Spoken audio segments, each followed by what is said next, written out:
Good evening. My name's Elaine Petrocelli, and I'm so happy to welcome everyone to Book Passage. I love this huge crowd for one of my favorite authors, Pico Iyer, and another huge crowd out there all over the world watching on the web. So this is very exciting for me. Certainly a lot different than when I had my whole store when I opened it was the size of this room. Yeah. If you were there, raise your hand. First of all, I want to say that we are so lucky that Pico Iyer is going to be interviewed tonight by Don George. Don George is one of the great editors, writers, mentors. He is an expert on travel, on humanity, on so many things. I have trouble finding him, so I'm really glad he's here tonight because he's constantly taking trips with people on GOX. So if you're ready to go to Mexico, I think this weekend, he'll be happy to take you with him. But watch his trips because they're amazing. And then, of course, we hope you'll all be here with us in August for our Travel Writers Conference. Pico was here last year, and we're going to give him a year off, but there'll be other great people there, and what we learn from Pico will be all part of what we do. But Don is a true friend and treasure, and I'm so glad he's going to do the interview because he's great at it. I love Pico Iyer. I have a crush on Pico Iyer. I told his wife that, and she's okay with it. But everything he writes is different than anything else he's ever written, and yet so profound that you think, oh, why didn't I ever think like that? And funny and warm and beautiful. I have to tell you a little medical story about Aflame. No one believes me except Pico does, called Learning from Silence, about Pico's time in a monastery at Big Sur, which is just truly gorgeous writing and gorgeous people as he's talking to the monks and the other people who are there for silence. But it's also fascinating. You cannot stop reading it. And I can prove that because I have high blood pressure and my cardiologist is always upset because my blood pressure is too high. And I swear it's because the blood pressure machine makes me nervous. So I started this new thing, and I put my cuff on my arm, and then I started reading Aflame. And then more minutes than I had planned afterwards, I realized I was supposed to take my blood pressure, and it was way lower than it's ever been before. And so I did try it with other Pico Iyer books, and they worked too. But I can tell you, I have tried several others in my scientific experience, and only Aflame and Pico's books will bring you in such a way that you feel you're right there talking to him, listening to him, learning, and being part of a community. And so I'm so proud to welcome these two friends of mine, Pico Iyer and Don George.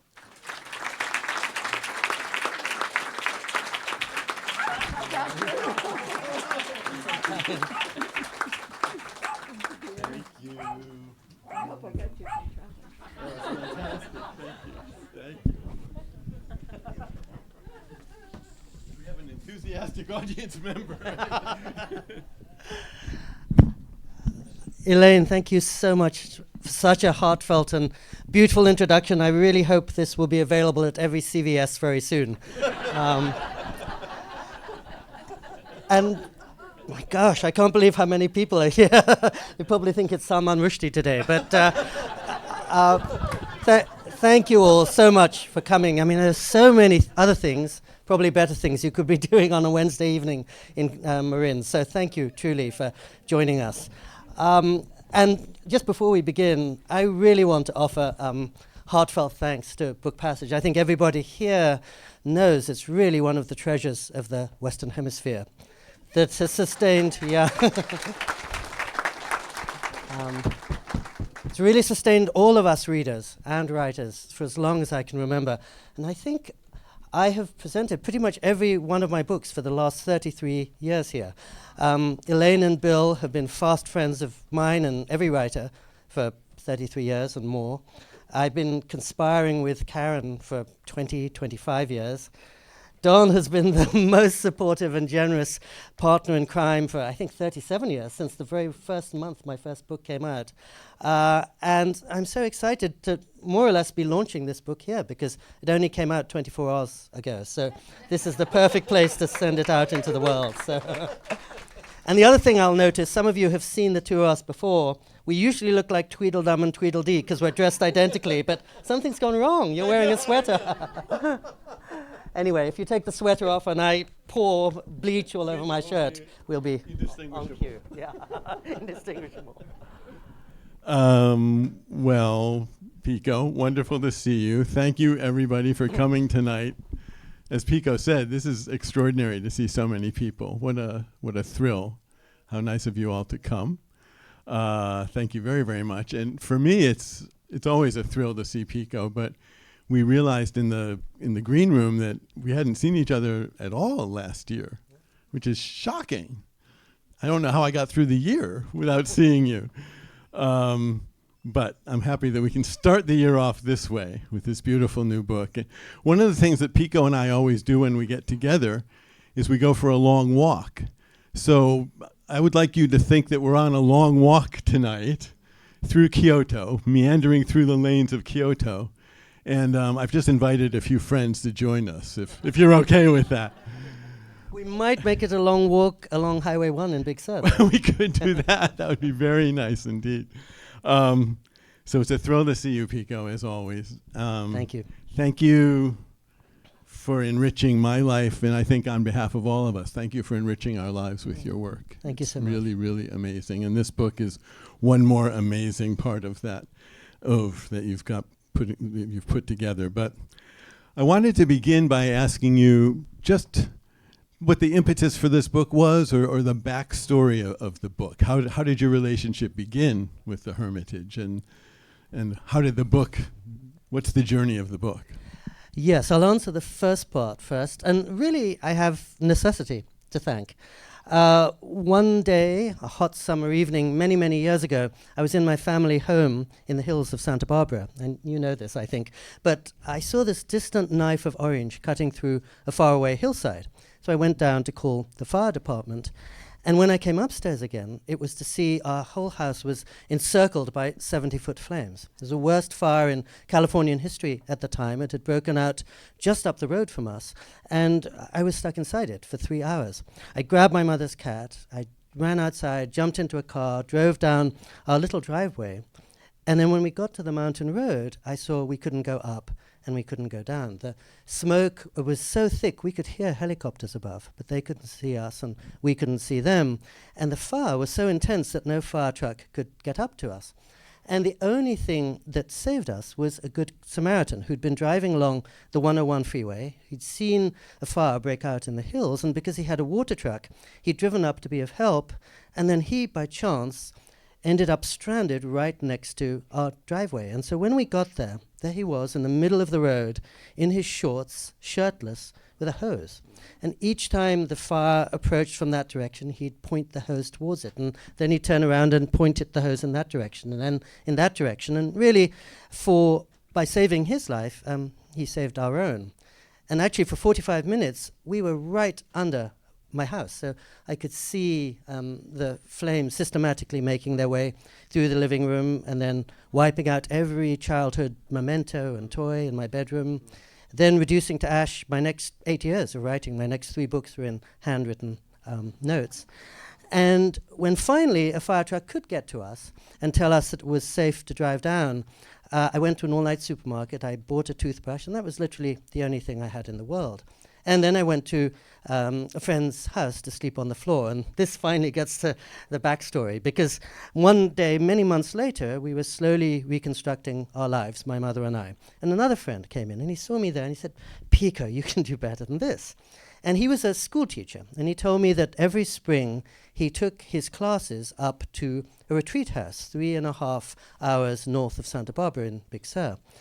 And as he had it, even the most phone-addicted, distractible, fidgety 15-year-old Californian boy only had to spend 3 days in silence, and something in him cooled down and cleared out to the point where he said many of his students never wanted to go back home.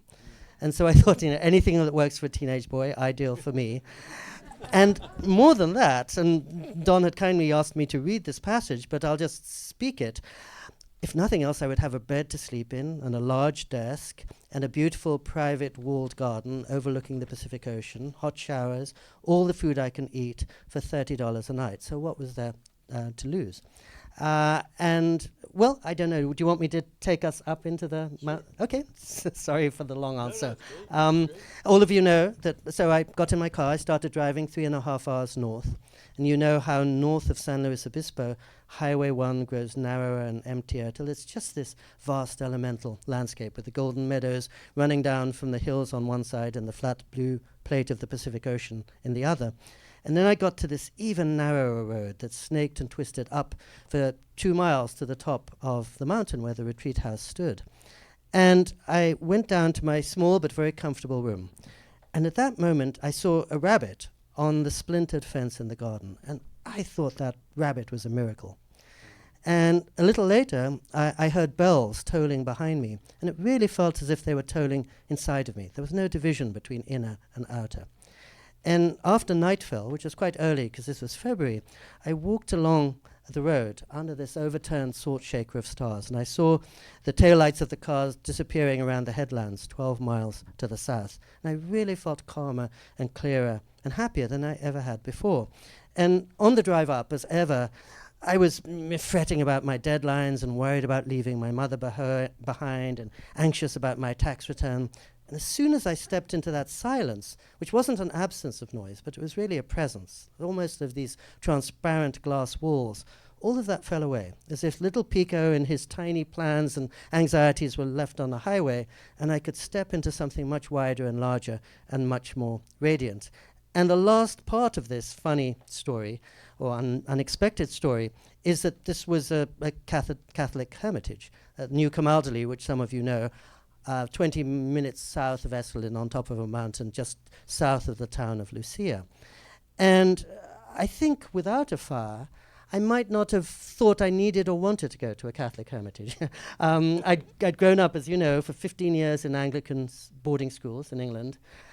Chapel every morning, chapel every evening, the Lord's Prayer in Latin every Sunday, the Gospel according to Matthew in Greek every daytime. So I thought I've had quite a lot of that tradition already. And it was what I imagined I knew, falsely.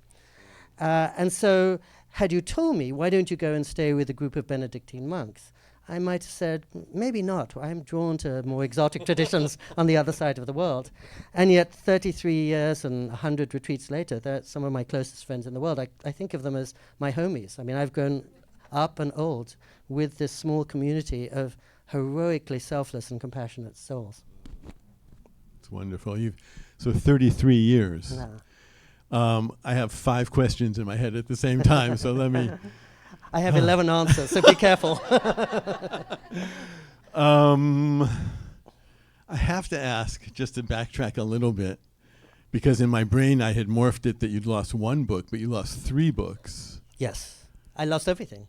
Yeah. Yeah. And I think at some level I lost my dreams of being a writer. I mean, for my mother it was very difficult because she was close to 60 and her whole past was wiped out. For me, it was much easier to start again because I was 33, but I did think I'm starting from scratch, ground zero, on the one hand, wonderfully with a blank page, and I could remake my life in the light of how I'd always wanted to live, but with absolutely no resources to draw upon. Right. And that was actually the same year I first came to Book Passage. Was it? Well, the fire was the year before, but I first went to the Hermitage in February 91, and I first came here, I believe, in the fall of 91. With Jan Morris, I think. Or That was a later? little before. Okay. That Jan was 94. Okay. This Right. was actually presenting my book about Japan. Oh, okay. Oh, yes. All right. So you got to the monastery, and what were your very first impressions? Do you remember as you drove up and as you confronted what was there? Many things. The first was I was out of my head and back in my senses. Mm. And as I say, it was almost like a lens cap came off, and suddenly I was wide awake to the world. Mm. Because the house where we'd been living sits at exactly the same elevation, as you've been there, as the monastery, 1,200 feet above the Pacific with a radiant, unobstructed view. But of course at home, I'm never present. I'm never awake to the beauty of the world around me. And if I'm tempted to look at a rabbit in the garden, I hear the phone ringing behind. Or if I want to take a walk under the stars, I think, no way, there are 100 emails I could be answering. Mm-hmm. So there, suddenly, that side of me was left behind, and I was open to the world. Now, the monastery sits on 900 acres of radiant wilderness in Big Sur. But I think the other more important thing was that T.S. Eliot talks about the life we've lost in living. And I think most of us understand that as we're racing from the bank to the supermarket to the grocery store and thinking about our tax returns or the news or the latest Instagram posting, we're in our tiniest selves, and we sense that there's something more to us and the world, and we sense there's a reality behind what we see and behind the clatter in our mind, but it's very hard to get there. And here, even in 1991, when the world was much less busy and crowded than it is today, I felt suddenly I was free of that clatter, and I could see it undistracted. And very quickly, the more important part too was all my preconceptions and stereotypes of monks flew out the window. To begin with, I'm not a Christian, and these Benedictine monks open their hearts and their doors to me, and as they do to everybody of any religion and no religion. And I realized they were much less dogmatic than I am, and then most of my friends are. And in fact, the recent prior would go across the hill and teach at Tassajara. When I had dinner in his cell, he had a poster of Jesus sitting in the lotus position. Remarkable. They maintain a Hindu Christian or Catholic Hindu ashram in southern India, where the priest dresses in a dhoti, sleeps on the floor, eats with his hands. And the motto of that ashram is, "We are here to awaken from the illusion of separateness." And that's probably the best description of what I experienced. Suddenly I woke up from the sense, you're over there, I'm over here, you believe this, you believe that, and realized I was part of something larger where divisions fell away. But the other nice thing about that is I later found out that beautiful phrase actually comes from Thich Nhat Hanh, the Vietnamese Buddhist.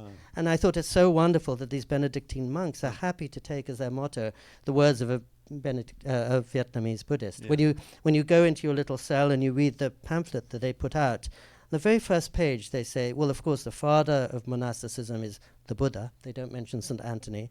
And they start quoting from the Rig Veda. And as is the case, I think, with most monks and nuns that I know, they're much less pious than many people, much less holier than thou, very down to earth, extremely warm. And those of us, 15 of us, who go there on retreat, are sitting in this heavenly silence above the beauty of Big Sur.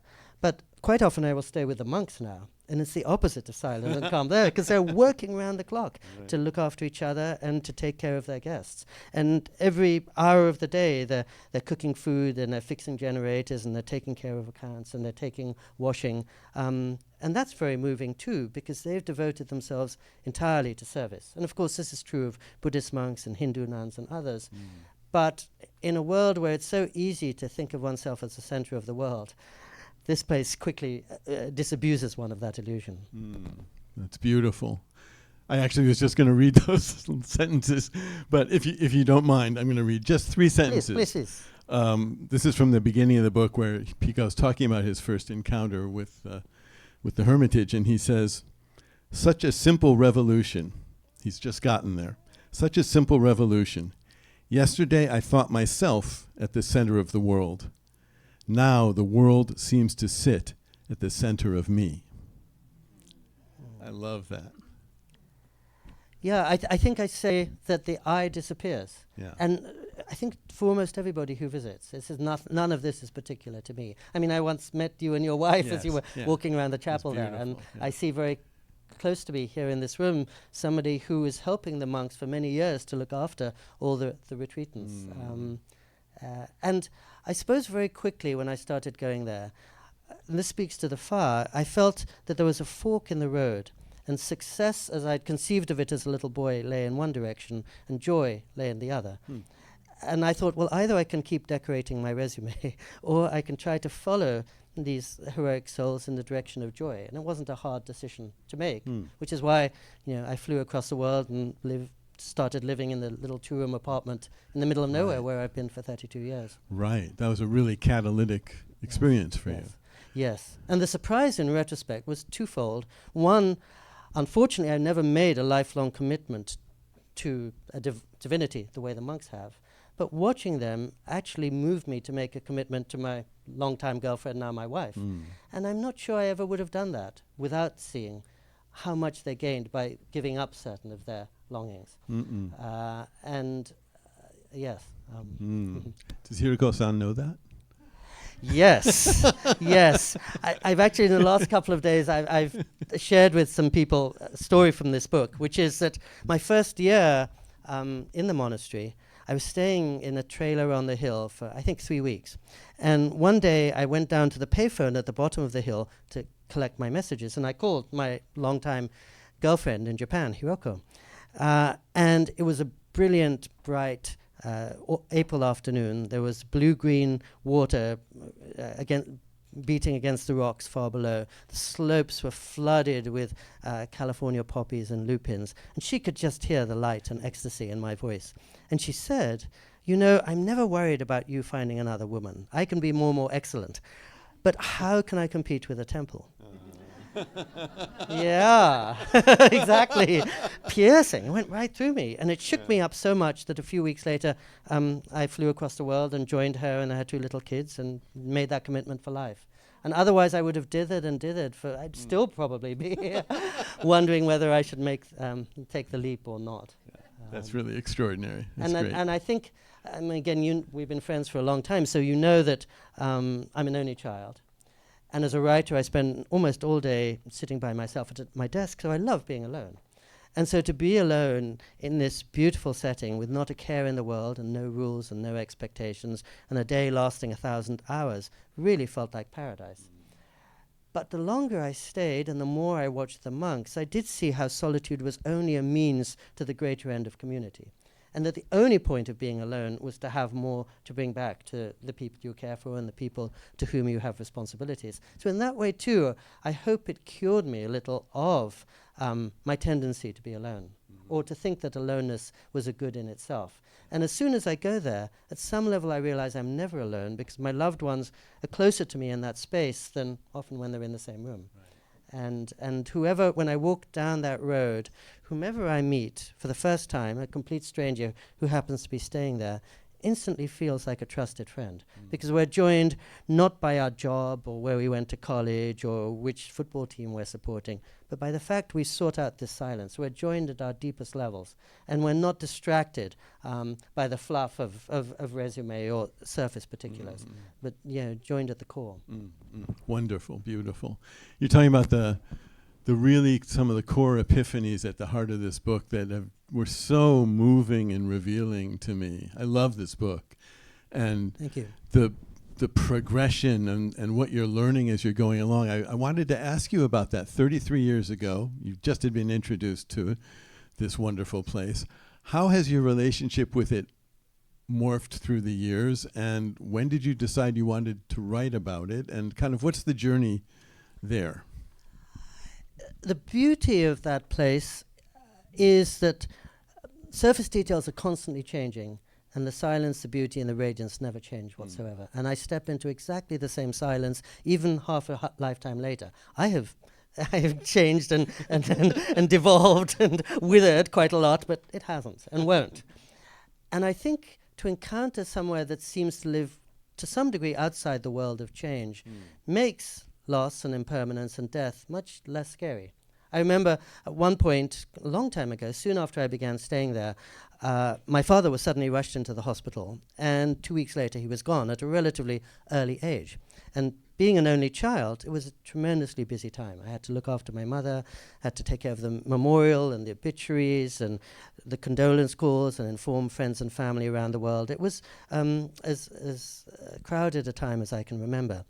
And I thought, how am I going to deal with this? And one day when I knew that my mother was well companioned, I realized that I should drive 3.5 hours up the coast, sit on a bench along that road, just look at the ocean, hear the bells tolling, listen to the bird song, see the bees buzzing around the lavender, and be reminded of things that will outlast me. I'm not going to be around for very long necessarily, but they are. And suddenly, the fact of death seemed much less terrifying than it had been. That's not an answer to your question, but it's the most creative and stimulating place I've ever been, so I can't stop scribbling when I was there. So I began scribbling as soon as I arrived. I haven't stopped for 33 years. So one of the challenges of writing this haiku-like pretty short book was condensing 4,000 pages of diary journals into as few pages as possible. 4,000 pages. Yeah. Yes. But most of them involve me sitting there feeling ecstatic. And that's not a delight to any reader. In fact, a poor reader taking her kids to school in rush hour traffic when talk radio is blasting doesn't want to hear about some travel writer sitting above the world in a state of bliss. So I had to take nearly all those pages out and challenge myself. And as you know, much of the book is about shadows, the ways things don't always work out wonderfully, about doubts, fears, frustrations. But I also started writing about it publicly for a long time. You know, my wife always says to me I'm a stuck record, because in the 37 years we've known each other, I've never evolved. I mean, I've lost my hair and I've lost my youth and many other things, but I'm still wearing the same clothes, listening to the same record and saying exactly the same things. I mean, I liked it when Elaine in her introduction was saying the books look different, but to me, every book I've written seems pretty much the same book again and again. So 31 years ago, the week of Bill Clinton's first inauguration, I wrote a piece about this for Time magazine. And I've really been writing about it ever since. I remember in 1996, because I get to travel quite a bit, National Geographic came to me and they said, we'll send you anywhere in the world on our dime to write about a special place. And I knew they were expecting I would write about Tibet or Antarctica or Ethiopia. And the only place I could think of to write about was Big Sur. So I went back to Big Sur and just stayed in the hermitage. At the end of the last millennium, the New York Times Magazine had this great issue on adventure. Putting into one issue what adventure had meant across the whole millennium. And again, they said to me, go anywhere. You've traveled a lot to interesting places. The only place I could think to go to was this monastery, and that was the adventure that I described. So I've been writing publicly about it over and over and over. And embarrassingly, if I look at what I wrote in 1993, there's not a word I would change now. So the bad aspect of that is I haven't matured, haven't grown. The good aspect is it hasn't changed, nor has its effect on me. It never gets old. Yeah. So that was going to be my next question, was how has your writing changed? So it hasn't changed at all. There. That's right, there. Wow. Yes, no. How do you feel about that? Delighted. Because in a world of change, I'm clutching for anything with an element of permanence. Yeah. And so do you think you haven't changed when you step through the magic portal? When I'm there, I've changed very little. And I don't think I've changed, but I think cumulatively all this time spent there may have shifted me more and more in that direction. Right. But I don't see much change. The wonderful change is, I mentioned before how my wife-to-be shrewdly saw it as a rival. Now she comes with me. Right. So we go together. She stays in a comfortable cottage. I stay in a Spartan room, but we share our meals and share our walks. The monks are much happier to see her than me. They've seen plenty of me. But there's a moment I describe in the book when, because she's Japanese, and you know Japan better than I, she's ready to throw her arms and her heart around everything. So when I took her to a service there, she quickly wanted to take communion, though she's Buddhist. So I sheepishly followed along with her. And then at the end, as she was sitting in a chapel, one monk after the other came and was so excited and welcoming. You know, we've known Pico for 30 years. We didn't know you existed. We're so happy to meet you. I mean, they really took her very quickly into their home and their heart. And so we walked out of the chapel, and she looked at me and she said, Pico, I've known you for 30 years, and I always thought you were an only child. And now I see you have all these brothers. Yeah. And she didn't know that that's the word we use for monks, brothers. Oh, great. But she great. did sense that Great. these were real kin, Mm. and people I could trust for life and beyond. Yeah, that's wonderful. And I think I get the feeling from the book that they're able to be so incredibly open and loving through their isolation. Their isolation kind of clarifies things for them to the extent where Hiroko-san appears and suddenly they're giving everything to her. They're able to be 100% present with her. 100% present, that's beautiful, exactly so. And I think, you just described it perfectly, Don, because they, and those of us who visit, are suddenly free from clutter. What I find is when I'm driving along the freeway in my normal life, there are 1,000 things in my head, there are 1,000 things on my desk, and I can't sift the trivial from the essential. And I know that when the next fires roar down towards my house, I can't put my hand on what's really important because there's too much stuff there. And when I go there, all I really remember is what I care about and what is essential. And as you say, I'm freed from the distractions to which I otherwise fall prey. And then I can be more open. And I always remember, you put it perfectly, that anywhere in the hills of California, there's such beauty to be encountered. It's always there. It's me who's not present. It's me who's sleepwalking through my life. And so you're right. They embody presentness, just like another monk I describe here, whom I've known for a long time, the Dalai Lama. Many of you have probably seen the Dalai Lama, and you know that if there's one way to describe it, it's 100% present to every moment and every person. Absolutely, yeah. Wide awake. Yeah. I had I have way too many questions. One of the things I noticed in the book is that you intentionally don't give dates, and a lot of it's written in the present tense. And I'm wondering if this was, you don't have the traditional structure of strict chronological scaffolding, as I put it here. Is it fair to say that you were doing that intentionally, and can you talk about that? Such a good perception. Yes, yes, and I love that chronological scaffolding, because what I experience there is out of time. And that's the beauty of it. Most of you know that the Greeks had two words, chronos, which refers to the time of the clock and the calendar, and kairos, which refers to sacred time, or the time that we know when we step out of the calendar, when you fall in love, when you're suddenly out on a terrace in Tibet and transported, when you're terrified, perhaps, when you kneel before whatever you happen to find divine. But what are referred to as peak moments are those moments when we step out of time and into a kind of eternity. One of the little trailers in the hermitage is called Kairos, and it's a way of saying that part of the freedom of going there is I take my watch off as soon as I arrive, and I have no idea what time of day or what time of month it is. So it was very important, as I say, to try to catch something that feels relatively out of time and changeless, even though the surface is constantly shifting. Because I feel, as the fires in Los Angeles now bringing home to us, all of us are facing these two questions, which is how to stay hopeful in a world of constant uncertainty, and how to stay calm in the face of impermanence. And whether it's through the pandemic or through floods and typhoons and tsunamis and wildfires, we're all feeling the impermanence of the world. I flew back into Santa Barbara last Wednesday, just as the fires were raging around Los Angeles. So I went up to my mother's rebuilt house. It was pitch black. There was no electricity. There was no phone service because there's very likely to be another fire there. So I worked all last week by the light of a little lantern. And I left there yesterday morning. And to some extent, I don't know if I'll have a home to go back to. Because it's up in the hills where asking for trouble, people were probably never meant to live in those hills. So it could go at any moment. And I was just saying to Karen backstage, or maybe not, but I was thinking on my way over here, you again would know about this. In Japan 100 years ago, a building in Tokyo was built to last only for 3 years because it was assumed that fire would burn it down very quickly. And people never expected to hang on to their things and their home for longer than 3 years. So Japanese have, as it were, made their peace with impermanence many, many decades and centuries ago. But I think sometimes in the New World it's a big shock. But it's probably the challenge we're all facing right now.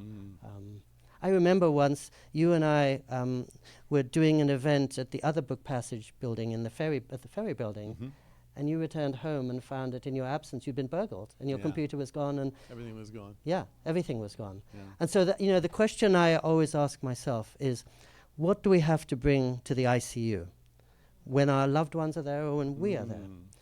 And I remember at one point, actually while I was writing this book, I suddenly received a phone call. My mother had had a major stroke, so she was in the ICU and she was teetering between life and death for 35 days. And as her only child, I was by her side. And I was thinking, as anybody would, what do I have to bring to help my mother and to support myself in this difficult situation? Again, my CV, useless. My bank account, of very limited help. All the books I'd written, no help at all. And I felt the only thing that I could bring to that situation was whatever inner resources I'd gathered in my inner savings account, probably not while driving down to 101, but by being as quiet as possible and emptying myself out so I'd be filled with something wiser and deeper than I am. And I say that only because whoever you are, reality is going to make a house call many times in the course of a life. A doctor comes into the room wearing a dark expression, suddenly you're burgled as you were. How does one deal with that? And it's making the book sound very dark, but really it's an attempt to answer those questions through people who are radiating hope and light and strength and confidence. It's a very, very light book. It's a beautiful book. It's a radiant book. And so two things. One, what you said about Japan, once I came up with the expression cherry blossom buildings, because I think that's what they are. They were built to go away. Perfect. Impermanence, you celebrate it. Yeah. But I think that your book is, I loved your answer about the chronology and the present tense, because for me, reading your book, and Elaine, I totally understand what you were saying about the blood pressure. It was like entering a different world, like a little magical world where time stopped. And I was only present in the hermitage. And it didn't matter what year it was. And every once in a while there'd be a little reference. I was like, oh, that must have been that year, or that's that year. But it was basically a timeless book. And you just walk into the hermitage and you're there and you're surrounded by these wonderful characters. And so you made me be present, which is what you're trying to do and which is what you're learning by being there. You made me feel that. So I thought, this is extraordinary. That's an amazing thing. Don, you are the perfect reader. Thank you, thank you, thank you. Honestly, I mean, I was working so hard for many years to try to do exactly that. I just read Samantha Harvey's beautiful novel, Orbital, which takes place in outer space. And as I was reading it, I had the same sensation you just described. And I thought, well, this is hers is the sister book to this. Because I was deliberately writing it to try to make the reader as calm as possible and to try to bring her into that lost part of herself where she does feel spacious and relieved and unanxious and away from the stress of worrying about what happened 6 seconds ago, having to field the next text message or following CNN. I'm trying to rescue that part of us that gets lost in the rush. And I think one reason after 33 years that I wrote this book or wanted to publish this book now was that our world is so accelerated now. And I think we're all crying out for rescue from that, but we don't know how to move at a human pace. And we're moving at a pace determined by machines, and something in us is resisting it, but we don't know how to get off the whirlwind, as it were.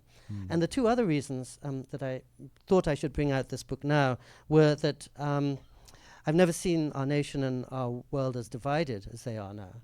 And I thought I should write about that place beyond our ideas and beliefs where we're united. If we share a moment of silence here, instantly we're brought together in our deepest selves. If we start talking, we'll be at odds within seconds.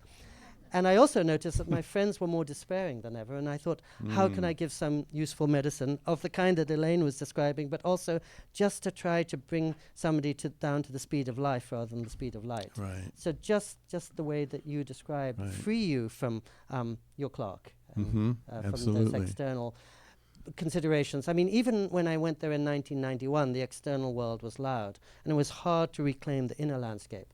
But now I feel the external is so deafening that we lose the inner landscape, and that's like a car without an engine. We literally can't move because Meister Eckhart, the great German mystic 600 years ago, said, so long as the inner work is strong, the outer will never be puny. As long as you've got something strong inside you, and the Dalai Lama is a good example, your relationships, your career, your understanding of yourself falls into place.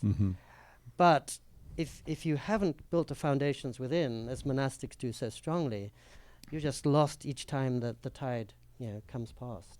Right, yeah. Well, thank you for doing that. On behalf of all of us, thank you for doing that. We need it so much. Early on, you mentioned the word haiku about your book, and it was a word that had been in my brain reading your book. Absolutely. And you know how in a haiku, every word is like a world unto itself, and every line is a world unto itself. Your book is like that. I mean, every line, every passage is a world, and I would slow down and I would read it again and I'd read it again and I'd kind of let myself go into it. It's a very powerful prose, and I'm curious how that was for you, that journey of pairing and stripping, and you've really stripped it down to the essence here. But that must have been really hard. Thank you so much again, Don. I mean, I stripped it down to the essence because life is stripped down to the essence there. As you know, I write quite a bit about Leonard Cohen here when he was a monk. And I remember when I visited him during his 5.5 years wearing a black robe on Mount Baldy, he said, we're living in a world of samples. And the way I would put it is, we're living in a world of parables. That, as I say, each day is an incarnation there. And each time I'm walking along the road and I see somebody walking into the golden sun and somebody sitting and reading a book and a person consulting a monk and turning around the bend, there's something archetypal about that. It's not about place and it's not about time. And it's some ageless, almost kind of mythic landscape that I've fallen into. So I'm so glad you feel that. And the haiku model was in my head because the beauty of a haiku is it's deeply personal, but it has nothing to do with personality.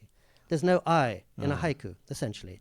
You're representing the world, and the reader can feel and share and develop upon the feeling that he senses. In other words, a haiku might say, dusk is falling, the geese are flying home, a boat is tethered. So it has nothing to do, it seems, with the person who's writing, but if it's a good haiku, you can feel all the nostalgia and emotion that he's bringing to that scene and he sees reflected in that scene, and you feel it too. But you're joined together in something external to yourselves. And again, the haiku is an invitation to a shared experience rather than a kind of self-expression. And the fact that it can say so much emotionally by concentrating on the external world was a very powerful thing to me in this book. Yeah, I love that because you're right. The haiku never says I, and your book. I mean, you say I, but the inner and the outer merge so fully in your book that they really become one, and that's really huge. Well, that's a really generous perception, and if you felt that, I'm very pleased indeed. And the haiku turns upon seasons. Right. Yeah, that's essential to it, which means impermanence. I love your phrase, cherry blossom buildings, because, again, you've written about this. The reason everyone in Japan loves the cherry blossoms is that they only last 10 days. And the reason that we cherish this moment is we don't know how many more moments we have or what the next moment is bringing. If the cherry blossoms lasted for 6 seasons, there would be no excitement around them. And my wife, whom you know well, Hiroko, often says she's nervous at cherry blossom season because she doesn't know how long they're going to last. And everyone's excited, but it may be gone tomorrow. And Japan can make a festival of impermanence and can speak about joyful participation in a world of sorrows and can find in the fact that nothing lasts the sense that everything means. But it's often a challenge, and I suppose that's one reason I went to Japan, to learn from that wisdom. But I think my monk friends in Big Sur bring it home in a different way.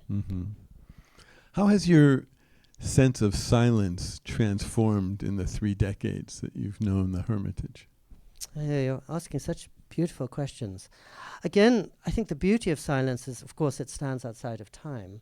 But one thing that you've probably noticed, because you've read so many of my books, is that certainly there's much more silence in a book like this than the first book we talked about, Video Night in Kathmandu, which is all youthful commotion. And yes, antic excitement. And part of it is growing older, part of it is living in Japan, where people mostly speak silence. The fewer words you say, the more you're communicating, essentially. And the fewer words you say, the more you're inviting somebody into a communion, so that it's not you talking at dawn, it's the two of us sharing the words that are not spoken. But I think learning from the monks, too, that I trust my silent self more than my social self. And when I'm chattering away like this, I don't have much interest in what I'm saying. But if I were absolutely silent, I think I'd be engaging with you in a much deeper way. And, you know, I talk about Leonard Cohen in this book, and I apologize if some of you heard me say this before, but I remember one time when I went to have lunch with him, and he was the most spellbinding writer I've ever met. And he's a wizard with words, not just as a poet and a songwriter, but in person. He'd talk about literature and the life of the spirit and politics and his time in Cuba and the philosophical climate of Greece and everything else. So we had lunch together, and he was talking mesmerizingly about these. And then at the end of the lunch, he picked up 2 folding chairs, and he carried them out to his very small lawn, looking out on a unfashionable residential street in LA and a tiny bed of flowers. And we sat down, and I sat next to him. Nothing. And then more nothing. And then more nothing. And finally I thought, this is a gentle hint. And I said, sorry, you must be busy, I should go. No, please don't go. And so Leonard Cohen, the most spellbinding master of words I've met, knew that he was sharing his deeper self by saying nothing. And that was the real act of trust and friendship. And many people that he knew would come to his house and just be quiet with him. And he knew that was taking them to a deeper place than if they were just exchanging chatter. And of course, his wise Japanese friend and teacher gave him the monastic name Jikan, which sometimes means time, but in this case, as you probably know, means the silence between 2 thoughts. Right. So he knew that as a person of words, Leonard should live in silence as deeply as possible. Wow. And then when first I met him, because I was spending a lot of time with these monks, I think he recognized the silence in me. I was just thinking as you were talking that if we were sitting together in the chapel at the Hermitage saying nothing, we would be having an incredibly deep conversation. Exactly. You put it perfectly. Yeah. But how often do we allow ourselves? And the temptation is too great to fill the silence. The social self intrudes and says, I'm uncomfortable, or I'm imposing on Don, or whatever. Right. It's a hard thing. I think we do it with our loved ones, and we certainly do that when they're hurt or when they're in the hospital or whatever. Right. Meister Eckhart talks about each one of us has a place where we've never been wounded. And that's what I find here. And that's probably the place of silence. But it's hard to get to beneath all the other layers. Hard to give ourselves permission to do that. Yes. One thing I wanted to ask you was, what's the opposite of silence for you? Clamor. Clamor. Yes, clamor, talk radio, the internet, Talk radio. the freeway, my head, my chattery head, my monkey mind, Clamor is good, right. Yeah. Well, good as a term and bad as a reality, as are all of those. Right. Right. For me, it was chaos. And I thought, actually, chaos isn't a sound. It's very interesting, but metaphorically it is. Right. Yes. Right. So I was curious. But clamor is a babble, good... right? Babble, right. Yes. Right. Yeah, in the Bible, yes. Yeah, exactly. So one of the things... and you're a great mentor, I think, to all of us in a lot of ways. But modern life demands that we reconcile stillness and movement, silence and clamor. How do you do that? Well, when I was a little boy, I thought there were 2 obligations in life. One is really to get to know the world firsthand. And you and I grew up as part of the first generation that could do that. Our parents couldn't. And the other is to get to know the self, the person who's looking at the world. Right. And so I think from an early stage, I wanted to travel so that I could see Iran and North Korea and Beirut firsthand and not trust what I read in the newspapers. And I wanted to spend a lot of time being still. And of course, a writer is obliged to spend her or his time almost entirely still. So I've probably said it to you, but I think of travel or experience generally as akin to going to a farmer's market where you gather your spices and herbs and vegetables, and then you come back home, and it's only by sitting absolutely still you can turn it into a meal, that you can convert experience into meaning, that you can turn sights into insights. Because as you know, if you're just traveling, it is chaos. And it's just a deafening roar that you can't make sense of. Right. Yeah. What would you say to people who have trouble finding silence in their lives or stillness in their lives? What would you counsel them? Well, I shouldn't be a counselor to anyone, but I also keenly aware I'm really lucky that I can find the time and the resources to go on retreat maybe for 3 days every season, and many people don't have that. I would say take a walk. Go and see a friend, but make sure to leave your cell phone behind. when you're waiting for your partner to come back from work, instead of scrolling through the internet, turn off the lights and listen to some music. And the reason I stress silence is that it's non-denominational, and at some level it's available to everyone. And it's not making distinctions, and it's not saying that it's particular to this religious tradition or to this political party. Most of us, certainly in a room like this, because this is a rather privileged room, I think have access to it.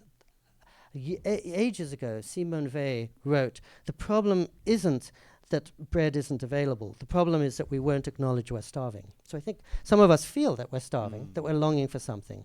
But it's difficult for us to act on it, or we're so caught up in the demands of the moment, we can't step out of the moment and see that it's that out of time space that is really going to replenish us. I think I find often I'm in such a hurry, I can't see what a hurry I'm in, and there's a vicious cycle that can only be resolved by dramatic action of a sort. And that's probably why I took myself up there. And I should stress, every time I make the drive up to Big Sur, there are 1,000 reasons not to go. Now, I'm always feeling guilty about leaving my aging mother or my wife behind, and I'm always worried that my bosses can't get hold of me for 72 hours, and frustrated I'm missing a friend's birthday party. And as soon as I get there, I see it's only by going there that I have anything calm and joyful and fresh to share with my mother and my bosses and my friends. Because otherwise, they're just getting my distractedness or my exhaustion or my call of catch you later. And of course, they can all survive very happily for 72 hours without me. It's not as if I'm indispensable to their well-being or health. Right. But we sort of get caught in these mental traps, at least I do. And I think if ever you say, I don't have time, let's say, to go on retreat or to find 3 hours of stillness, that means your life is really out of balance. And that means it's very urgent for you to do that. Because it's akin to saying, I don't have time to go to the hospital. I don't have time to take my medicine. I don't have time to be happy, essentially. And then the people around us wonder why we're so frazzled and useless to them. The more you say I don't have time, the less time you have. That also, yes. That's even better. I have more questions, but I'd like to give everybody a chance to ask Pico some questions too. So I'm going to open the floor up to questions and then reserve a couple and then for the final. Okay, I have a mic, so if you want to raise your hand, Those are then going we'll to get be a few in. Anybody? There's going to be very hard questions to live up to. No, because your question's so deep, and you've really spent time with the book. So I thank you. love this book. Pico, Hi. hi. I have 2 questions. How did you come by the title of your book, and what do you think of fire and flame and how it relates to the silence? And my second question is, have you read Olga Flight's? Olga Toko. Yes, the one we can't pronounce. Right. I've only read her book on flying, or if that's the one, from a few years ago. I haven't read the Book of Jacob or her more recent book. So the title of Flame was addressing the question, how do we keep the flames of hope and conviction alive in us when external flames are razing to the ground everything that we know and love? So I was very specifically invoking the forest fires that here in California remake our lives all the time, in part because, not really just because I lost my house in a forest fire, but because my monk friends living in the remote wilderness of Big Sur are constantly encircled by flames. And again over the years, starting on the front page, the first page of this book, they're seeing a blackened landscape all around and are having to race at high speed, thinking they'll never have a home to go back to. And one of the typical scenes that I mentioned in this book was from quite recently, another fire on the property right next to theirs. The monks had to flee, and 3 of them stayed behind to help the firefighters try to protect their home. And the prior sent everyday updates to anxious friends to tell us how things were going. And one day he said, there's smoke everywhere, and we can see a roar of orange behind the ridge 200 feet behind us.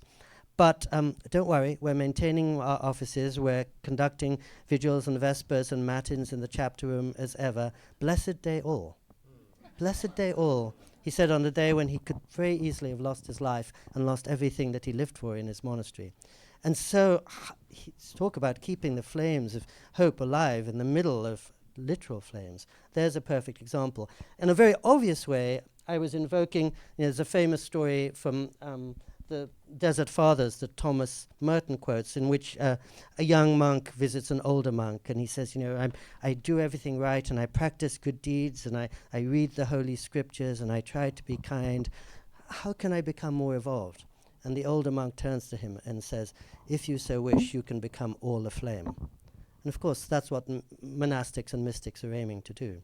And so I use fire literally from the first sentence of this book to the last to speak for interior and exterior challenges before us. After writing the book, I read Jung say the difference between a good life and a bad life is how you walk through the fire.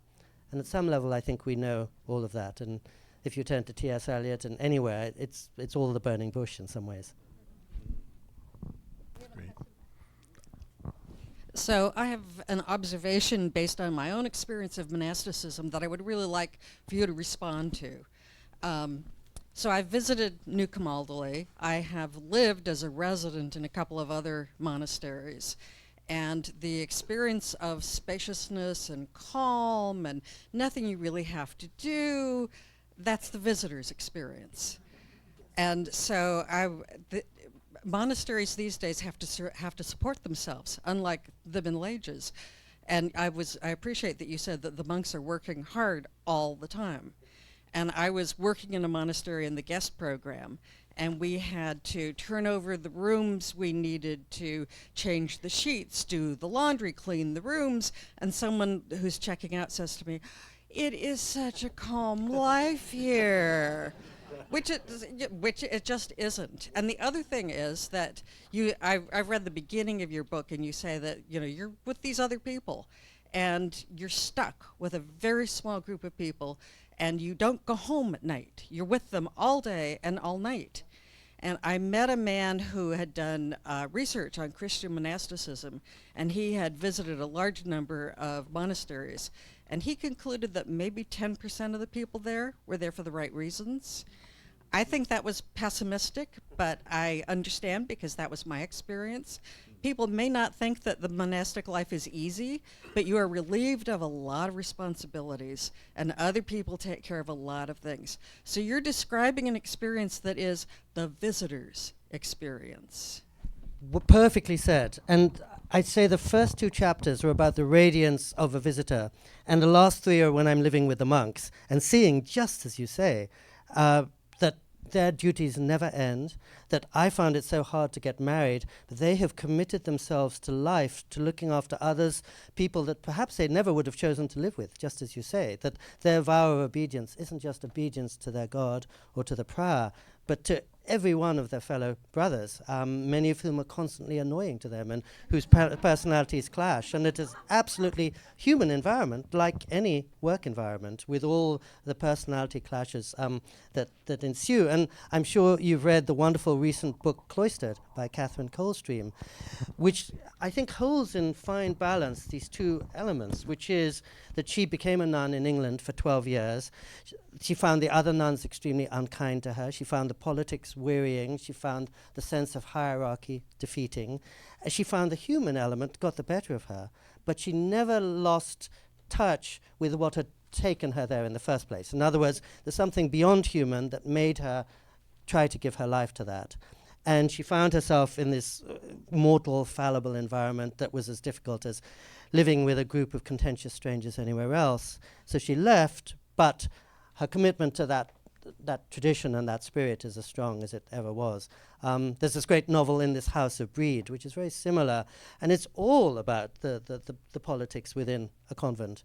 But also, it is showing an evolution as certain of these young nuns rise to a maturity that surprises even themselves. But you're absolutely right, and that's why I was invoking a cherished friend who's sitting here, who was doing the same thing in New Camaldoli, I think, that you were. In other words, she was living there full-time, helping the monks with all their chores, and the chores were endless. And the 4th section in this book is called Into the Boiler Room, because my image of them is in blue work clothes, working, so that we can preserve the illusion of peace.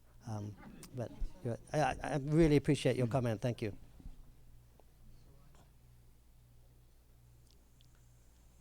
So I have a question that really follows right up on that question, which was, to what extent do you think your presence impacted the monks in ways that freed them from some of the constraints of their routine? They have religious practices and physical obligations and organizational commitments and this interpersonal navigation that you just described. You come as a kind of fresh mind, taking it in and putting it down, and bringing your own portable monkhood and all your retreat experience and connection. And so now you become a kind of spontaneous friend within the same world that they're aiming for, but not of the same form in terms of the structure. So now you create a circumstance where they can see eye to eye, like you described with Leonard Cohen, without needing to be in any particular frame whatsoever. So I'm asking about the reciprocity that you yourself brought to the monastery that is part of what you're bringing to us right now as how it impacted you. It's your impact on them and how that impacted you to bring it to us. Well, that's a remarkable and beautiful perception, which I've never had, but I think you're absolutely right. One of the first surprises, the monks that I know are both very gregarious and down to earth, but as we've been saying, theirs is a very, very hard life. And so I think they're very grateful for all of us coming from elsewhere with whom they can take walks, they can share themselves in some cases. The recent prior was dealing with a community, mostly of monks in their 80s. Many of them are falling ill. 7 of the last 8 years, this monastery has been completely cut off from the world. Twice by winter storms, 3 times by fire, and 2 times by COVID. And again, the elderly monks are falling ill. They have to be helicoptered out to the nearest hospital 2.5 hours away. And the prior, through a back road and an agreement with Caltrans, drives 5 hours through the night, every night, to be by the bedside of his brothers, because he's their mother, he's their father, and he's their brother. And so I was witnessing him drive through the night after night, to be with one of his elderly brothers. And I could feel the stress on him, and I could feel how friends of his who would visit really represented a release. And when I'd see him, he'd say, "Let's go out to dinner at Nepenthe." And I said, "Yes, please, because I'm worried about you, and I can see you really need a break," because he's spending all his day dealing with lawyers and insurance agents and people telling him he needs $5 million to build a back road, and he's trying to look after his elderly brothers. So I think they do gain something from us, and I know that when they are cut off from the world, they'll send us messages saying, our spirit of fellowship and worship is greater than ever, but we really miss our friends. Of course they miss their revenue, but I think much more they're missing company. And as was brilliantly suggested by the earlier question, those of us who go for 3 days are seeking out silence and solitude. They're living for community and eager to make friends with anybody who visits. And one of the I should stress that sometimes when I go there, I get caught in one of these torrential winter storms, and the rain beats on the roof all night, and the wind shakes the very flimsy foundations of this little wooden trailer. And I look out, and it's pitch black, and I can't see a single light or sign of human habitation. And I know that just to get a carton of milk, I'm going to have to walk through the darkness, haunted by mountain lions and many other things. It's terrifying and lonely and scary, and there's no release and nowhere to run and nowhere to hide. And it's really like 40 days and nights in the wilderness. And occasionally I'll feel sorry for myself until I remember the monks have committed themselves every day of their life to living in this very fragile environment and in this isolation of their cell, where they're alone with their doubts, their fears, and their frustrations. And some of them see Jesus and join the monastery, and then he disappears. And they wait and wait and wait. When is what brought me here going to return? Their family and friends and parents are getting ill across the globe, and because of the vow of obedience, they're unable to visit them. But one of the things that touched me was that I have a lot in this book about the monks would come, it speaks perfectly to your question, they would come to my trailer and they would share their fears and anxieties and uncertainties. And in that sense, perhaps we could be an outlet for them to say things it was harder to say to their brothers and their prior. And so when I finished the book, I sent it to 2 of the monks because I didn't want to trespass on their anonymity. I didn't want to get things wrong. And I didn't want to indiscreetly say things about them that they didn't want me to say. And both the monks to whom I sent the manuscript quickly responded, and they said, "Don't say a word. Don't say a word." No, that's what Silence. I would. Yeah, silence. That's what I would have said. No, they generously said, "Don't change a word." But the one who really shared his difficulties with me wrote back instantly, and he said to me, "It's our brokenness that's the main thing we have to share with the world. It's our mortality. It's the fact that we're scared and uncertain, and the fact that we're not above the clouds. We haven't put all our problems behind us. We're really working hard to be loyal to our faith and worthy of our faith, but much of the time we're not." So he said, "Please, that's exactly what you should stress." And it's not exactly an answer to your question, but I'm so grateful to your question because I hadn't quite thought of that before. And maybe that is something that we can contribute. And a larger question, and I think this may have been suggested previously, is monasteries and convents in every order are dying out across the world. And the question is, what will we lose if they're gone altogether? Because, of course, there are so many spiritual centers everywhere, more and more, but many of them are founded upon a single person who's mortal, or upon a single belief system, and excluding of those who don't follow that belief system. But I think if these candle bearers and lighthouse keepers are gone, we will be much diminished. Some of you may know the very wise and kind Father Thomas Keating, who was at Snowmass near Aspin, and he passed away a few years ago, and the monastery is closed now. And the Catholic Church will get maybe $150 million when they sell that beautiful property, but all of us, including the church, will be infinitely poorer without their example. And in the community that I visit, when I first went, there were 7 oblates, which means lay people who make a commitment to try to honor the principles of the monastics in their regular life. Now there are 800. But the number of monks is almost down to single digits. So again, so many of us are happy to be part-time supporters of and participants in that remarkable community and silence. But fewer and fewer of us are prepared to make the lifelong commitment. And I think when a 25-year-old young man feels himself called to that, with absolute heartfelt devotion, he goes there and he sees most of the monks there in his 70s, and he feels lonely, and however strong his devotion to his Lord, it's not a very comforting or easy environment for him. And so many people, so it becomes a self-perpetuating kind of system whereby there are fewer and fewer, and I think that's a serious problem. And I'm not sure what the answer is, but... We're going to take one last question back here, and then we want to make sure that we have enough time for everybody who would like their book signed and personalized to do that. So, Pico, you touched in your last, what you were talking about with the despair, with the fear, with the loneliness. There's also, you've been talking earlier about the bliss that you had experienced so much there. Could you please take us from that level of despair, of fear, of darkness, fear of the mountain lions, loneliness, to that level of ecstasy? Well, the two, I wish I could. Read the book.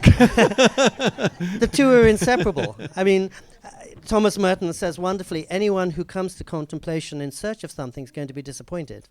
It doesn't work like that. There are no guarantees. Nobody is immune. It's like a forest fire. And I think for me, the imminence and proximity of forest fires makes me cherish the moment and care for the people I love much more than I might otherwise. It makes me take much less for granted. And to that extent, the very precariousness of the world leads me to try to be more attentive and more caring than I might be otherwise. And if everything was permanently blissful, I think we could easily become complacent.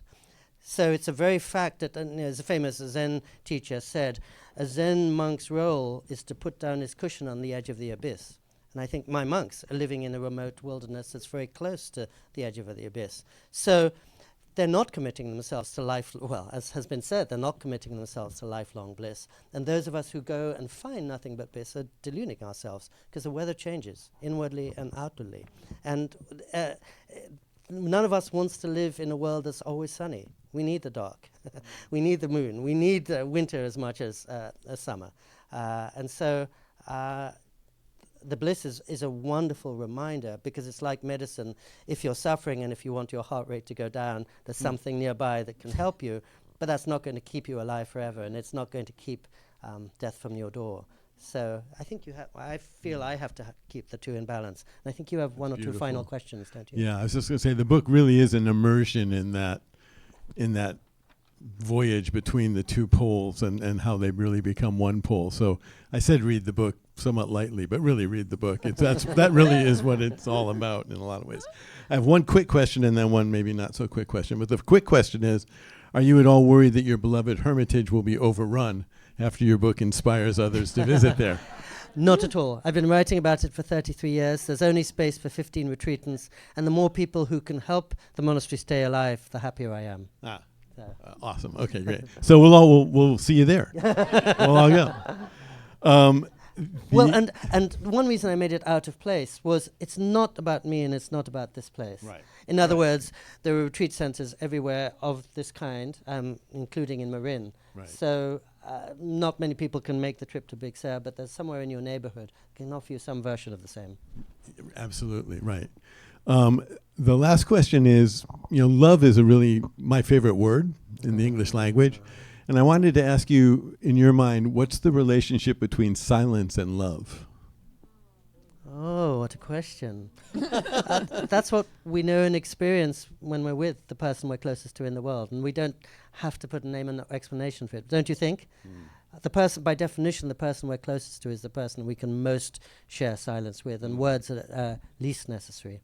And the sign of a friend is not somebody with whom you can say anything, but a person with whom you can happily say nothing, which I think is what Leonard Cohen was exemplifying with his friends. And I also came to see that silence was, as I say, the portal to love. I don't think talk necessarily brings us there, because it's coming from here rather than from here.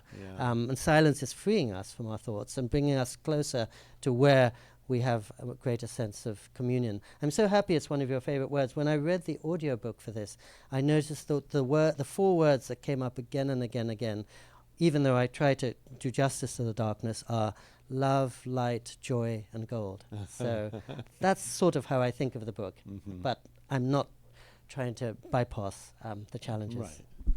Silence is a portal to love. That's great. I'll remember that. So I think we all want to say to Pico, we love you. And we're glad you weren't silent tonight.